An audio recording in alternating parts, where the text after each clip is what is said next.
jury report reveals decades of abuse by priests in Pennsylvania. More than 1,000 children were sexually abused by clergy. The report finding Catholic Church leaders protected and covered up for more than 300 predator priests. CNN's Jean Casares joins us now with more. Jean. Erica, it's a massive report, 884 pages, and it took 2 years to put together.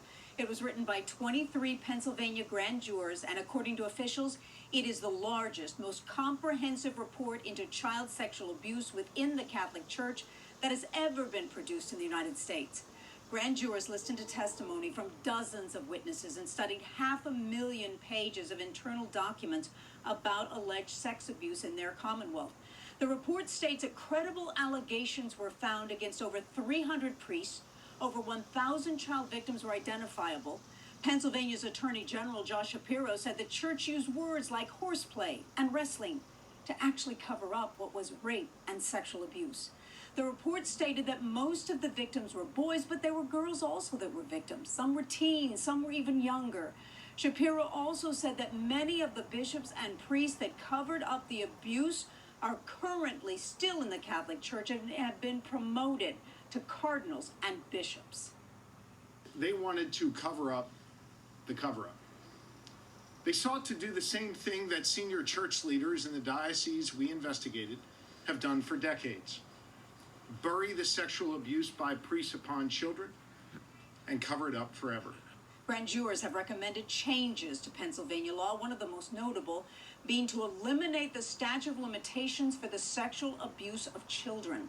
Sexual abuse committed by 2 priests outlined in this report can still be prosecuted. The rest cannot, because the statute of limitations has already run, because Attorney General says because of the cover-up. More indictments may happen in the future because the investigation is continuing. The report also describes a priest who actually quit the priesthood. He got out after being the subject of many child abuse complaints, but he asked for and received a letter of recommendation for work at Walt Disney World. He worked there, according to this report, for the next 18 years.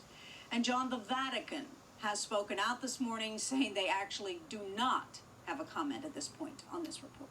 All right, Jean, I'm not sure that really counts as speaking out. Thanks so much for being with us. Jean Casares. Joining me now is Father Edward Beck, a Roman Catholic priest, CNN religion commentator. Father Beck, thanks so much for being with us. Let me ask you first about that point that Jean just made there. We reached out to the Vatican for comment. Their official statement is they have no comment. Don't they need to have a comment on this? I would hope that eventually they do, John. Remember, of course, the Pope deals with a worldwide church. And as you've heard recently, reports from Chile and other places in the world are grappling and dealing with this same issue. So I'm sure in a larger context, there may be a statement, perhaps it just has not come out yet.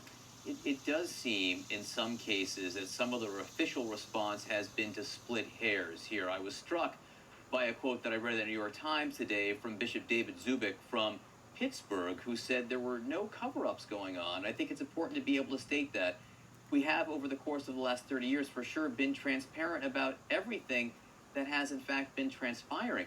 I was struck by that because this report, this mountain of pages in the evidence that was produced, said exactly the opposite, that what was lacking in some cases was transparency, that what existed was an entire process to circumvent, I think, transparency.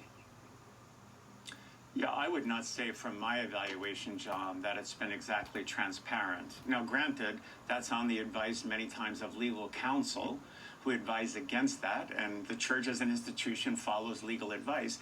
But the primary role of bishops and priests is to be pastors of their flock, not administrators, not CEOs, not worried primarily about fiduciary concerns.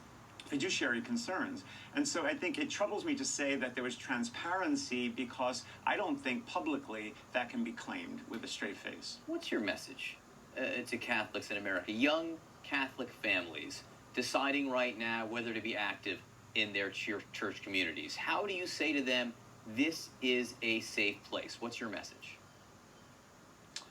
Joe, my message would be, and it's scant consolation, but since 2002, with the Boston exposure, things have changed. These are reports from 70 years now, and only 2 priests are being prosecuted. that are named. Over 100 of them are dead.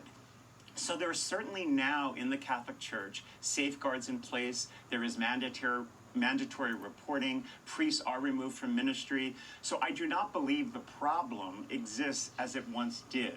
However, do we still have further to go? Yes. But I think there's been vast improvement. So that's the hope that I have, that the improvement will continue and that we won't be talking about this ever again in the near future. You brought up the fact that only 2 priests have been charged here. There are people who look at this and say, and in fact it was one of the recommendations of this grand jury, that the statute of limitations for charges like this should be removed.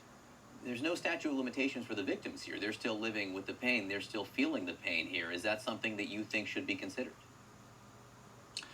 Well, John, to be quite honest with you, I'm a little conflicted about this because legally, for a lot of crimes, there is statute of limitation.